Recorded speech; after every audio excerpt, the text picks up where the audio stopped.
Si asumimos el postulado del escritor costarricense Esteban Ureña sobre la existencia de una poesía biológica y otra poesía física, en la que una comunica el mundo de la experiencia de un individuo y la otra, la física, recoge la naturaleza del lenguaje y la naturaleza de los discursos, entonces en el cruce de ambas poesías eclosiona la obra poética del escritor ramonense Gustavo Arroyo.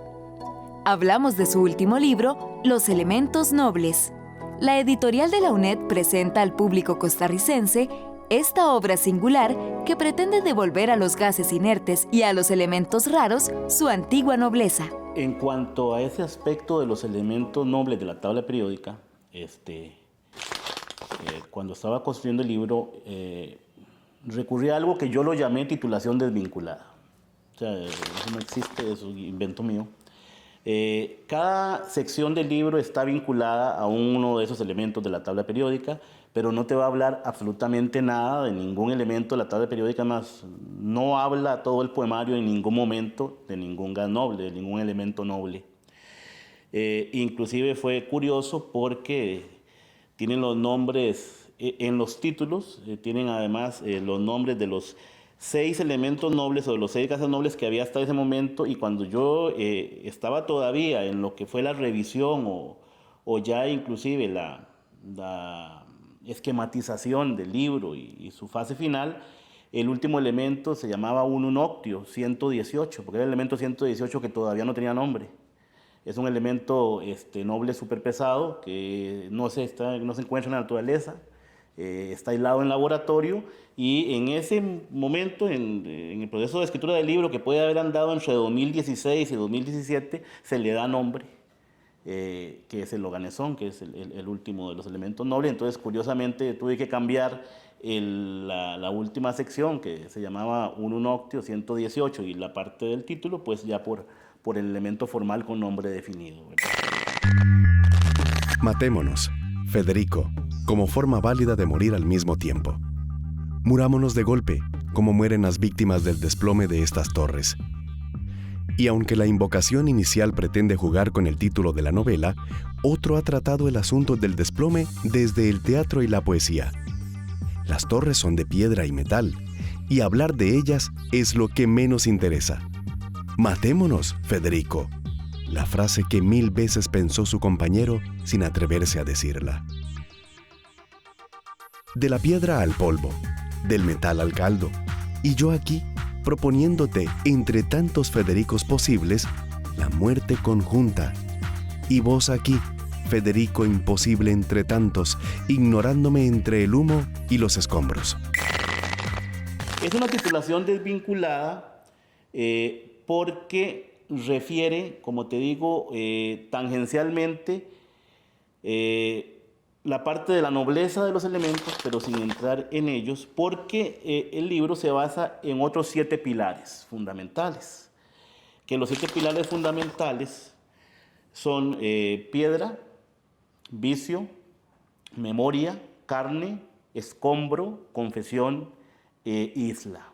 La piedra y la isla están en los bordes, en los extremos, porque, por ejemplo, la primera sección se llama helio, desplome de la piedra basal, donde esa piedra que se desploma es el ser humano, y se va a ir pasando el desplome por todas las demás secciones hasta llegar a la parte de la isla, que pretende ser una piedra mayor, que inclusive pretende ser ya una realidad mucho mayor, inclusive planetaria, ¿verdad? En el fondo, el planeta es una piedra más grande, que aunque sea en un porcentaje mucho mayor de agua, es una isla a nivel del cosmos, es una piedra dispersa y distante de todo, y entonces es como el descenso de ese desplome hasta llegar de alguna manera a la totalidad absoluta, o a la nada absoluta, más bien, ¿verdad? Según la ciencia, los elementos tienen variadas cualidades físicas como volumen, peso, masa, tienen extensiones, opacidades y densidades diferenciales. Del mismo modo, los elementos frecuentados por Gustavo Arroyo son excitados no por electricidad o magnetismo, sino por las ondas gravitatorias de su voz poética. Los inflama con la chispa de sus ardores y así les provee una realidad superior, y en esto consiste su nueva condición, su renovada cosificación nobiliaria. Esteban Ureña afirma: libro en que dichos gases nobles, ordenados por su peso atómico, dan nombre a las secciones y el vicio, el escombro, la memoria, la carne, la maternidad y la isla dan estructura a la red. Concluye Ureña. Asumir esta lectura puede hacer que nuestra mirada usual sobre la vida cotidiana corra el peligro o la fortuna de colapsar. En ese sentido, la piedra es la parte firme y la memoria y la carne son la parte que la va diluyendo, ¿verdad? Inclusive, pues, auspiciadas o animadas por el vicio y en camino hacia el escombro. Hay una parte, pues, bastante dinámica, o que intenta ser bastante dinámica en ese sentido. Incluso son 49 poemas, son 7 secciones de 7, donde cada sección va integrando su elemento propio con los restantes 6. O sea, se van entrelazando de esa forma. Entonces sí fue un esfuerzo, pues, bastante sistemático y de cuidado, porque se iban los poemas interaccionando de esa forma. Cada sección lleva un primer poema que se refiere al elemento que la caracteriza y se va sucesivamente relacionando con los demás 6 elementos, pilares fundamentales, como dijimos, del poemario, para ir encaminándose hacia el resultado que termina en el poema final, que se titula Mundo Paralelo, que es donde ocurre el desplome de una realidad muy diversa a la que el yo lírico, inclusive a la que el yo lírico aparenta sospechar en ese momento, ¿verdad? De hecho, el cierre de la obra es un poco, lo conduzco hacia lo inesperado, pero no hacia lo inesperado inocente o hacia lo inesperado efectista, sino hacia lo inesperado decadente, hacia lo inesperado que pretende sorprender al mismo yo lírico que va expresando su emoción. De lunes a domingo, algunas veces, como un telón jamás abatido, como esas notas que perduran a pesar de la suciedad del tiempo, San José le pisa los talones a los 70. Con puntualidad, uno a uno, los acordes se afinan, hacen de la Plaza de la Cultura el anfiteatro común de la nostalgia. Día y noche, la música es plato fuerte para el caminante simple o el sofisticado, para cualquiera cuya única alternativa es la de fluir en una transición. Al hombre de rostro gentil, portador de un saco de corduroy y una guitarra acústica autografiada, miles de gracias por recorrer los clásicos que le sacan punta a mi madurez. A los músicos y hacedores de arte, jueces y cómplices en este escenario de pasiones recluidas, en esta jaula donde lo pertinente es no escapar. Ni Clapton, ni McCartney, ni los Eagles poseen un mejor plan de vuelo a la historia. Sin discutir el precio, ya compré mi tiquete. Le dejo a esta plaza una muestra de su más fiel autorretrato. Donde quiera que camine, entre hombres y mujeres ocultos por el tedio, percibo las famosas melodías bajo la lluvia que vuelve discretos los semblantes. Los 70 son mi desatino, la pista musical de mi conciencia, los intrusos, el bullicio. Las palomas solo explican las notas huecas del pentagrama. Ser humano y sostenibilidad, de Geisel Arias. La vida es una red de equilibrio que acarrea consecuencias al romperse. Este libro ofrece alternativas viables que permitan a la sociedad mundo girar hacia un nuevo paradigma, conscientes del derecho de la vida humana y la vida de la naturaleza. Las y los lectores se preguntarán por el peso atómico del deseo, del vicio, de una isla, del suicidio, del desamor. Quizás, para alcanzar y reconocer sus condiciones significantes, tengamos que detenernos una y otra vez, dar vuelta atrás a un párrafo, volver a él, habitarlo, subrayarlo, aprehenderlo y seguir el camino a través de las páginas de Los Elementos Nobles. Yo creo que realmente la prosa es el vicio. O sea, me encanta moverme en la zona gris, me encanta trabajar en poesía, pero soy un defensor y partidario de que los géneros no están separados y que justamente en su mezcla dinámica puede existir demasiada riqueza sin que eso implique que deje de ser un género tal. En la obra, concretamente en los elementos nobles, las introducciones de textos en prosa, inclusive quebrando en un mismo poema el sistema de verso, introduciendo la prosa y siguiendo en verso, es un recurso que usa el yo lírico para inclinarse en ese momento más a la preocupación psicológica o de discurso, y después abordarla para seguir con la poesía, ¿verdad? O con la poesía no, para seguir con la formación en verso. Pero, como te digo, desde mi criterio, la intención, lo que predomina en el texto es lo que define qué es, si es poesía, o si es narrativa, si hay intención de contar, si hay intención, que en la poesía también puede haber intención de contar, pero en la poesía no es una intención de contar y acabar lo que se contó, o que sea una historia o una reflexión lineal. Es mucho más rica, es mucho más sorpresiva, es mucho más angulosa.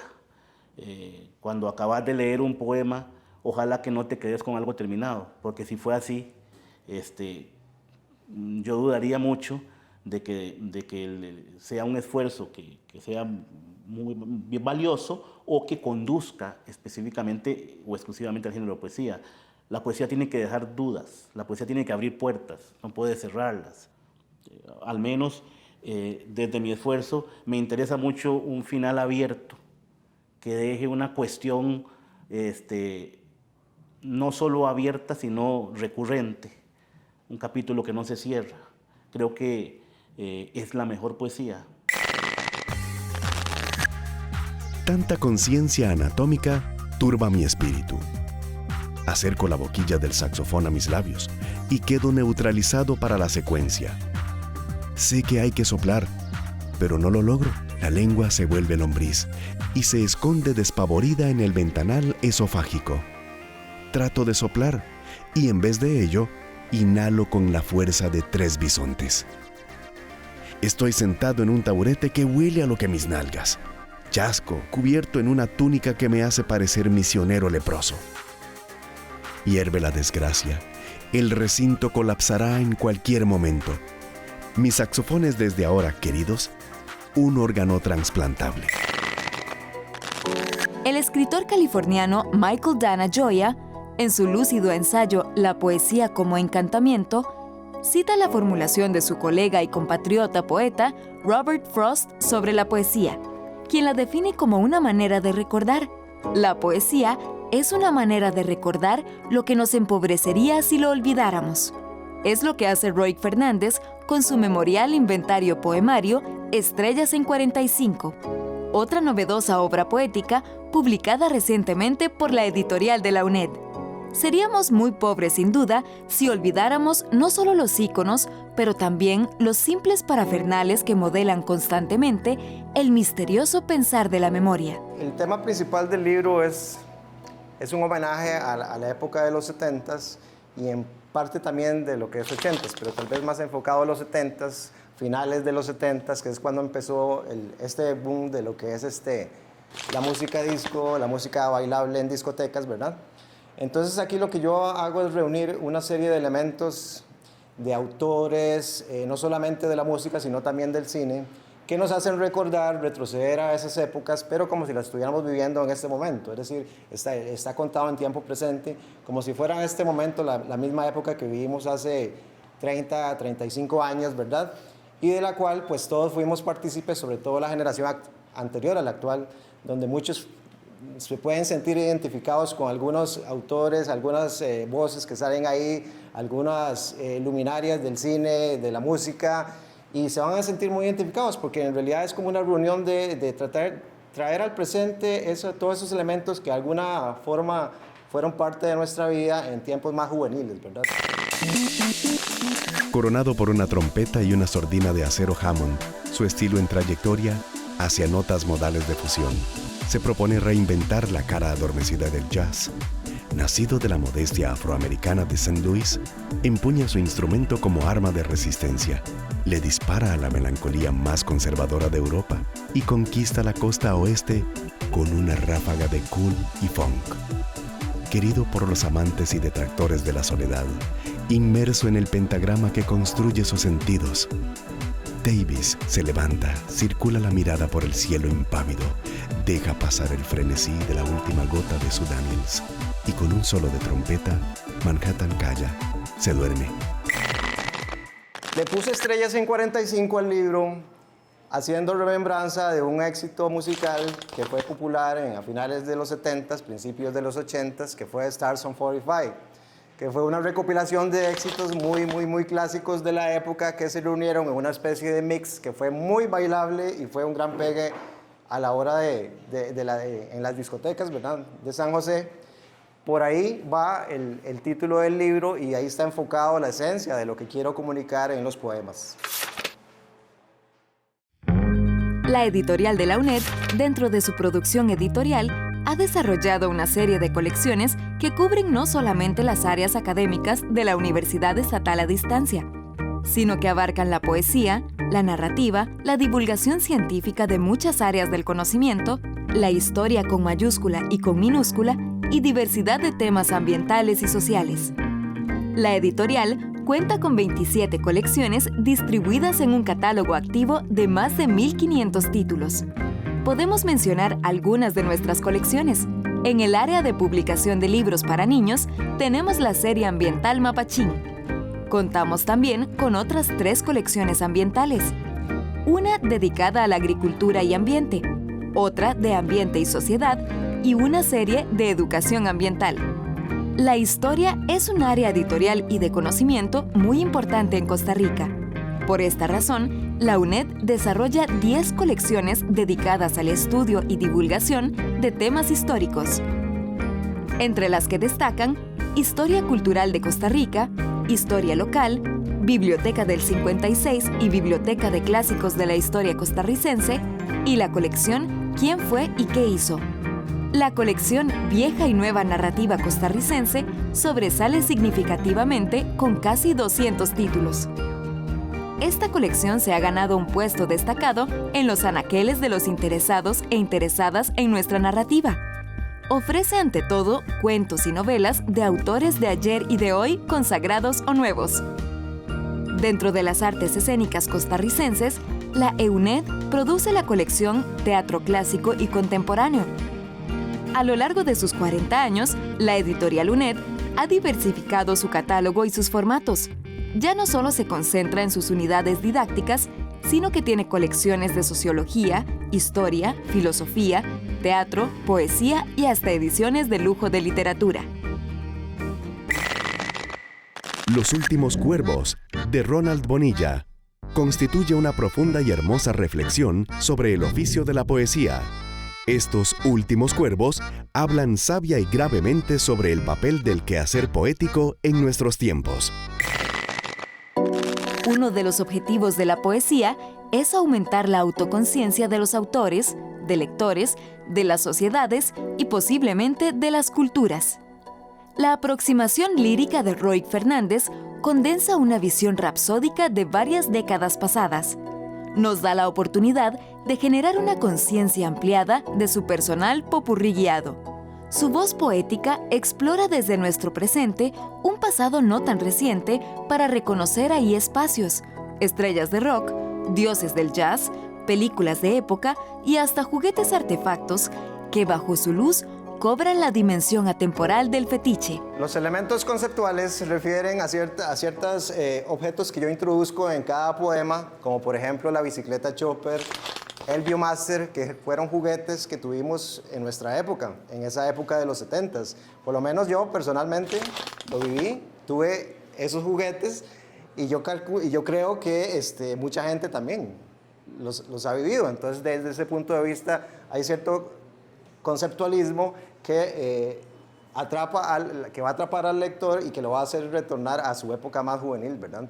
Entonces, desde ese punto de vista, esos destellos conceptuales están muy implícitos en cada poema y yo los he retomado muy sencillamente, pero para crearle al público esa sencillez y esa forma de retornar a su pasado. Hay una primera parte en la que me enfoco en artistas y luminarias del cine, muy a lo internacional, muy a lo que vimos en la televisión, y una segunda parte que trato de retratar cómo era el San José de esa época y a través de algunos elementos. Por eso hablamos de algunos juguetes, de algunos lugares representativos de la época, pero más a nuestra realidad, porque si bien es cierto, escuchamos a Michael Jackson, escuchamos a los Bee Gees, escuchamos a Barry White, pero también fuimos al Parque La Olorosa, al Play La Olorosa, donde tuvimos nuestras primeras citas con niñas y a través de esos famosas hamacas, ¿verdad?, metálicas que estaban ahí, a través de un lagarto metálico que andaba por ahí. Entonces, trato de enfocar ambos lados, ¿verdad? Ver la parte internacional y luego la realidad de nuestra Costa Rica, donde también tuvimos esa niñez y vivimos, sobre todo los que nacimos aquí en San José, ¿verdad? No son los límites del hongo atómico, las perlas de la oración musulmana, los templos de la dinastía Ming, las partes del gallardete de la ONU. No es el tiempo reinado por David Gaudí y sus relativos escalones, tampoco la pintura de Pollock, ni los cantos de Dante en sus capítulos. No son los dioses hindúes por 1000, todas las vértebras del cuerpo humano. No son las horas vida de una mosca, los años de caída de Alejandro. Nunca el número altruista que hace bien al mundo. La edad de Cristo puesta en escena incontables veces. Nada de esto. Al igual que un long play de música romántica, son los fracasos por minuto cuando intento enamorarte. Sobre el proceso creativo, tengo que decir que está muy apegado a mi forma favorita de escribir. Para mí la poesía tiene dos conceptos básicos. La eficacia del lenguaje, que no es lo mismo que la economía, ya le voy a explicar por qué, y lo que es la fluidez. Para mí el lenguaje tiene que ser fluido porque tiene que leerse rápido. Y tiene que tener un lenguaje efectivo porque tiene que llegarle al lector. No es lo mismo que la economía del lenguaje porque esta lo que trata es de reducir a la mínima expresión el poema. Pero no se trata de reducir, sino de decirlo con la mayor eficacia posible para que el contenido llegue al lector. Para mí, en esta época, una de las funciones principales de la poesía es que tiene que llegar a comunicar al lector. En Costa Rica mucha gente no lee poesía y es porque no la entiende, porque la estructura con que está escrita difiere mucho va más allá de su propio conocimiento. Entonces yo he tratado de implementar una poesía que sea entendible, con un mensaje sencillo y que llegue directo al lector. De ahí que promueve lo que es la eficacia del lenguaje. Tienes el don de reírte de los buenos de la película. Pamplinas. Ellos a su vez te devuelven la pedrada y resbalas como un payaso. Tu nombre es un acertijo incapaz de tomarle el pelo a la justicia. ¿Héroe o canalla? El único chiste que valió la pena fue cuando Batman escupió sobre tu lápida. Era verde, como tenía que ser. Entonces cerré la historieta y mi infancia. La mitología en ciernes que propone Fernández presenta las cifras convenientes al encantamiento, al sortilegio. Bajo sus hechizos verbales caemos fascinados, adormecidos hacia un REM, hacia un sueño iluminado por tanto ectoplasma setentero. Como dice el poeta Alfredo Trejos, murió o comenzó a morir en los 70. Muchos ya no están, pero persisten en esos intentos que son la memoria y el territorio infranqueable del sueño.